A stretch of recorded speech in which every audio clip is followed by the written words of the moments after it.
नमस्कार दोस्तों, एक बार फिर से आप सभी का हमारे मंच पर बहुत बहुत स्वागत है। दोस्तों, इस समय की सबसे बड़ी खबर यह है कि मायावती जी ने नगीना लोकसभा सीट पर भी अपना प्रत्याशी घोषित कर दिया है। इस बीच एक और बड़ी खबर आ रही है जहां पर कहा जा रहा है कि मायावती जी यूपी की 80 लोकसभा सीटों पर दौरा करेंगी और 80 लोकसभा सीटों पर, खासतौर से 80 लोकसभा क्षेत्रों में जनसभा को भी संबोधित करेंगी। दोस्तों, हमने आपको बताया था कि मायावती जी इस बार बहुत ज्यादा एक्टिव हैं। इससे पहले हमने आपको बताया था कि मायावती जी ने तमिलनाडु में 25 लोकसभा उम्मीदवारों का ऐलान किया था और इससे पहले हमने आपको बताया था कि मायावती जी ने उत्तर प्रदेश में 15 लोकसभा क्षेत्रों में अपने प्रत्याशी उतारे हैं। और अब अपडेट और ज्यादा आ गई है दोस्तों। राजस्थान को लेकर बड़ी अपडेट क्या है? राजस्थान में 25 लोकसभा सीटें हैं। इससे पहले 2023 के विधानसभा चुनाव में बीएसपी सुप्रीमो ने वहां पर दमखम दिखाया था। बसपा ने वहां पर चुनाव लड़ा था। अब 2024 के लोकसभा के चुनाव में भी बसपा अपनी किस्मत आजमा रही है। जी हां दोस्तों, इस समय की सबसे बड़ी खबर यह है कि राजस्थान की 5 लोकसभा सीटों पर भी बीएसपी ने अपने प्रत्याशी घोषित कर दिए हैं। चलिए मैं फटाफट आपको बता देता हूं कौन कौन से प्रत्याशी हैं। इस बीच एक और खबर है कि शाहजहांपुर, हाथरस, कैराना, नगीना और मथुरा में भी दोस्तों बीएसपी सुप्रीमो ने अपने प्रत्याशी का ऐलान कर दिया है। तो राजस्थान में कौन कौन से प्रत्याशियों का नाम सामने आया है वो आपको नोट करना चाहिए। तो दोस्तों, एकदम आराम से देखिए, वीडियो पूरा देखिएगा और हो सकेगा तो आप सब कॉपी कलम लेके बैठिए क्योंकि आपको कुछ चीज़ें नोट करने की ज़रूरत पड़ेगी। तो चलिए राजस्थान की बात कर लेते हैं। राजस्थान में देखिए, अलवर लोकसभा सीट पर बीएसपी सुप्रीमो ने फजल हुसैन को अपना उम्मीदवार घोषित किया है। वहीं दोस्तों, राजस्थान के श्रीगंगानगर की बात करूं तो श्रीगंगानगर में देवकर्ण नायक को बीएसपी सुप्रीमो ने अपना प्रत्याशी घोषित कर दिया है। वहीं जालोर सिरोही लोकसभा सीट की बात करूं तो यहां से लाल सिंह राठौड़ को बीएसपी सुप्रीमो ने अपना प्रत्याशी घोषित कर दिया है। भरतपुर, सबसे महत्वपूर्ण सीट दोस्तों, भरतपुर, धौलपुर, अलवर, ये वो इलाका है जिसे बीएसपी का गढ़ माना जाता है। भरतपुर जो एससी सीट है राजस्थान की, यहां से इंजीनियर अंजला को प्रत्याशी घोषित किया गया है। कोटा की बात करूं तो कोटा से भीम सिंह कुंतल को बीएसपी सुप्रीमो ने अपना प्रत्याशी घोषित कर दिया है। तो लोकसभा का चुनाव बस एक महीने से भी कम बचा हुआ है। ऐसे में प्रत्याशियों के नामों का ऐलान धड़ाधड़ हो रहा है। दोस्तों, अब बात करेंगे उत्तर प्रदेश में। उत्तर प्रदेश को लेकर सबसे पहले मैं आपको वो 15 सीटें दिखाना चाहता हूं। उसके बाद शाहजहांपुर, हाथरस, कैराना, मथुरा, नगीना में किसे टिकट मिला है वो भी बताऊंगा। इससे पहले आप इन 15 सीटों को जरा गौर से देखिए दोस्तों।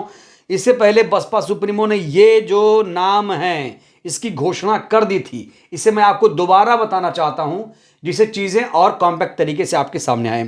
कानपुर से हैं कुलदीप भदौरिया, मेरठ से हैं देवव्रत त्यागी, बागपत से हैं प्रवीण बसेला, अकबरपुर से राजेश त्रिवेदी, पीलीभीत से अनीस अहमद खान, मुरादाबाद से इरफान सैफी हैं, कन्नौज से अकील अहमद पट्टा को प्रत्याशी बनाया गया है, अमरोहा से मुजाहिद हुसैन को प्रत्याशी बनाया गया है, आगरा से पूजा अमरोही को उम्मीदवार बनाया गया है, सहारनपुर से माजिद अली को उम्मीदवार बनाया गया है, मुजफ्फरनगर से दारा सिंह प्रजापति को प्रत्याशी बनाया गया है, बिजनौर से चौधरी विजेंद्र सिंह को प्रत्याशी बनाया गया है। अयोध्या से बात करूं तो सच्चिदानंद पांडे उर्फ सचिन साहब को यहां से उम्मीदवार बनाया गया है। उन्नाव की बात करूं तो अमर उजाला पेपर के पूर्व संपादक अशोक पांडे को यहां से बसपा सुप्रीमो ने अपना प्रत्याशी घोषित कर दिया है। अशोक पांडे पत्रकार हैं, पत्रकार को भी टिकट दिया है बीएसपी सुप्रीमो ने। और 15वीं सीट है बुलंदशहर, गिरीश चंद्र जाटव। तो ये 15 सीटें बुलंदशहर से गिरीश चंद्र जाटव को प्रत्याशी बनाया गया है। गिरीश चंद्र जाटव साहब 2019 में नगीना लोकसभा सीट पर चुनाव जीतकर संसद पहुंचे थे। चलिए अब उत्तर प्रदेश में और कौन कौन सी सीटें हैं जहां पर प्रत्याशियों का ऐलान हो गया है उस पर दोस्तों चर्चा कर लेते हैं। शाहजहांपुर से भी नाम फाइनल हो चुका है। शाहजहांपुर से दोदराम वर्मा को बीएसपी सुप्रीमो ने अपना प्रत्याशी घोषित किया है। हाथरस से धनगर को अपना प्रत्याशी घोषित किया है। कैराना से श्रीपाल राणा साहब को बसपा सुप्रीमो ने अपना प्रत्याशी घोषित किया है। और मथुरा की बात करूं दोस्तों, मथुरा वही सीट है जहां से हेमा मालिनी बीजेपी के टिकट पर चुनाव लड़ते हैं। मथुरा से कमलकांत को बसपा सुप्रीमो ने टिकट दिया है। लेकिन दोस्तों इस बीच सबसे बड़ी खबर यह है कि बसपा सुप्रीमो ने नगीना से भी अपने प्रत्याशी के नाम का ऐलान कर दिया है। तो दोस्तों दिल थाम लीजिए, नाम सुन लीजिए कौन है यहां से प्रत्याशी। तो नगीना से सुरेंद्र पाल बेनवाल को बसपा सुप्रीमो ने अपना प्रत्याशी घोषित कर दिया है। दोस्तों बड़ा सवाल कि क्या सुरेंद्र बेनवाल नगीना सीट जीत पाएंगे। जो भी आपको सीट हमने बताई हैं, सबसे ज्यादा इस समय हॉट सीट मानी जा रही है नगीना। वैसे बहुत सारी हॉट सीट अयोध्या, फैजाबाद भी है, मथुरा भी है, लेकिन इस बार चंद्रशेखर के नगीना चुनाव लड़ने से नगीना में मुकाबला काफी रोचक हो गया है। कुछ लोग बसपा सुप्रीमो के इस फैसले को लेकर सवाल खड़े कर रहे हैं, सवाल उठा रहे हैं कि भाई जब बसपा सुप्रीमो को यह मालूम है कि यहां से चंद्रशेखर आजाद मैदान में है, तो फिर बसपा सुप्रीमो को अपना प्रत्याशी घोषित करने की जरूरत क्या थी। ठीक वैसे ही दोस्तों याद करिए जब अखिलेश यादव ने यहां से मनोज कुमार को टिकट दिया था। मनोज कुमार जो पूर्व जज हैं, समाजवादी पार्टी के टिकट पर नगीना से वो लोकसभा के प्रत्याशी हैं, उनका भी ऐसे विरोध हुआ था। अब मायावती जी के फैसले को लेकर विरोध तो नहीं, लेकिन एक सहानुभूति टाइप का विरोध हो रहा है कि भाई नगीना से चंद्रशेखर थे तो किसी को और प्रत्याशी बनाने की क्या जरूरत थी। बसपा अगर यहां से अपना उम्मीदवार नहीं उतारती तो चंद्रशेखर भैया यहां से संसद पहुंच जाते। इस तरह की दोस्तों बातें हो रही थी, लेकिन बसपा सुप्रीमो ने सबको चौंकाते हुए सुरेंद्र पाल बेनवाल को यहां से प्रत्याशी बनाया है। इससे पहले उपकार बावरा साहब ने एक दावेदारी पेश की थी। इससे पहले कहा जा रहा था कि कांशीराम जी की बहन यहां से प्रत्याशी होंगी। कुछ लोगों ने यह भी खबर अफवाह उड़ाई थी, अफवाह के तौर पर, या कहिए कि नाम सामने आया होगा तो कुछ लोगों ने चलाया था कि भाई नगीना से कांशीराम जी की बहन कुलवंत कौर जी प्रत्याशी होंगी। हालांकि दोस्तों बसपा सुप्रीमो ने सबको धराशायी कर दिया, सबको चौंका दिया। सब एक एक नाम लेकर घूम रहे थे। उपकार बावरा तो खुद को चंद्रशेखर आजाद का प्रतिद्वंदी ही मानने लगे थे, लेकिन बसपा सुप्रीमो ने सबको चौंकाते हुए सुरेंद्र पाल बेनवाल को यहां से प्रत्याशी बना दिया है। दोस्तों फाइनल कर दिया है। आपको बता दूं कि जब 2022 का विधानसभा का चुनाव हुआ था तो मुजफ्फरनगर के पुरकाजी विधानसभा सीट से सुरेंद्र बेनवाल ने बसपा की तरफ से विधानसभा का चुनाव लड़ा था। हालांकि वो चुनाव हार गए थे और सुरेंद्र बेनवाल को टिकट दिए जाने की तारीफ भी हो रही है, प्रशंसा भी हो रही है, फैसले का स्वागत भी किया जा रहा है कि भाई बसपा के कार्यकर्ता को बहन जी ने टिकट दिया है। तो ये कहीं ना कहीं अच्छी बात है।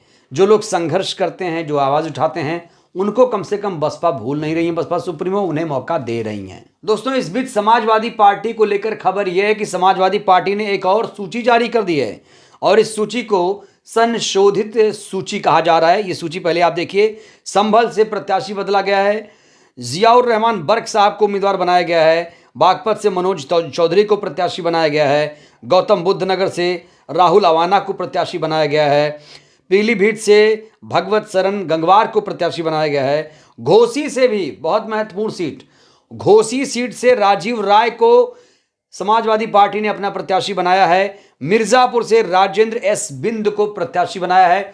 हालांकि मिर्जापुर से जो कमेरावादी, अपना दल कमेरावादी पार्टी की नेता हैं जो पल्लवी पटेल हैं, वो कह रहे हैं कि मिर्जापुर से हम भी अपना प्रत्याशी उतार रहे हैं। जो कमेरावादी के अध्यक्ष हैं कृष्णा पटेल जी, उन्होंने बैठक करके ऐलान कर दिया है कि मिर्जापुर से, फूलपुर से और कौशाम्बी से वो ज़रूर अपने प्रत्याशी उतारेंगी। तो बड़ा सवाल ये, क्या पल्लवी पटेल ने भी समाजवादी पार्टी से किनारा कर लिया है? दोस्तों संकेत तो यही मिल रहे हैं। बहरहाल नगीना का जो मुकाबला इस समय काफ़ी दिलचस्प हो चला है। चंद्रशेखर जब से नगीना में चुनाव लड़ रहे हैं तब से तैयारी कर रहे हैं और लगातार वो रैली कर रहे हैं, जनसभा कर रहे हैं और वहीं से बहन जी की तारीफ भी कर रहे हैं। कांशी राम जी के नाम पर, बाबा साहेब के नाम पर वो वोट मांग रहे हैं और कह रहे हैं कि हम बहुजनों को मजबूत कर रहे हैं और साथ ही साथ कह रहे हैं कि हम तो भैया ग्राउंड पर हैं, सोशल जस्टिस की बात करते हैं, ग्राउंड पर लड़ाई लड़ने की बात करते हैं।